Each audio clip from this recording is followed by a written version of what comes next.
Футбол 21 века — это автоматизация и цифровизация на всех этапах, от первой тренировки до покупки сувенирной футболки.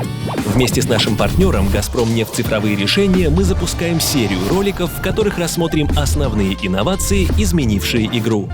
Заключительный выпуск посвящен технологиям в разработке, тем самым, которым предстоит определить, как будет выглядеть футбол будущего. Несмотря на идеи фантастов, в обозримом будущем вряд ли стоит ждать лигу роботов-футболистов. Зато прогресс продолжит совершенствовать все то, что пока не идеально. Например, судейство. Уже сегодня FIFA экспериментирует с разработками, которые должны либо значительно улучшить VAR, либо прийти ему на замену. Одна из них называется TrackUp. Она тоже использует камеры, но в паре с датчиками на форме игроков. Это позволяет создавать 3D-модели игровых ситуаций и, к примеру, автоматически просчитывать офсайд. Использовать TrackUp для помощи ассистентам VAR планируется уже на чемпионате мира 2022 года. Серьезные изменения грядут и в методах наблюдения за здоровьем спортсменов. Например, алгоритм Zone 7, который разрабатывается для предсказания травм. Задача этой нейросети — подсказывать тренерам, какие спортсмены и по каким показателям находятся в зоне риска. Другой проект, получивший название Айовен, это сеть, обученная замечать сердечные дисфункции на самых ранних стадиях. Один из основных инвесторов проекта — Икер Касилис, перенесший инфаркт во время тренировки. Скоро информации, собираемой носимыми датчиками, станет еще больше, а сами они станут значительно меньше. Поможет в этом графен. Достаточно слоя тонкой пленки на коже или даже специальной татуировки, чтобы получать исчерпывающую информацию об организме спортсмена 24 часа в сутки.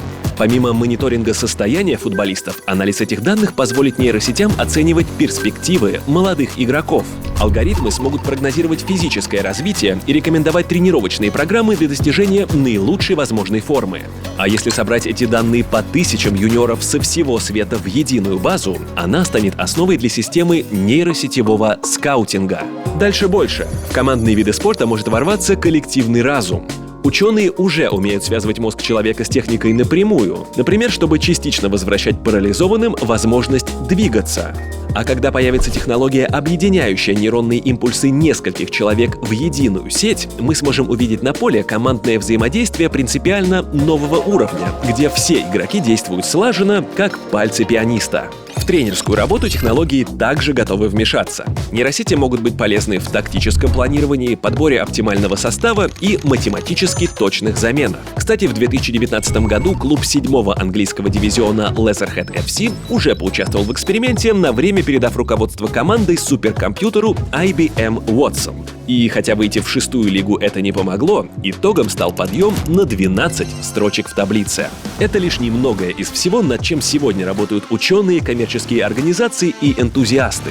Что из перечисленного однажды станет новой футбольной реальностью, а что останется проектом, покажет время. Но точно можно сказать одно. Как бы ни изменился футбол, какие бы формы ни принимал, он останется игрой, любимой миллионами людей.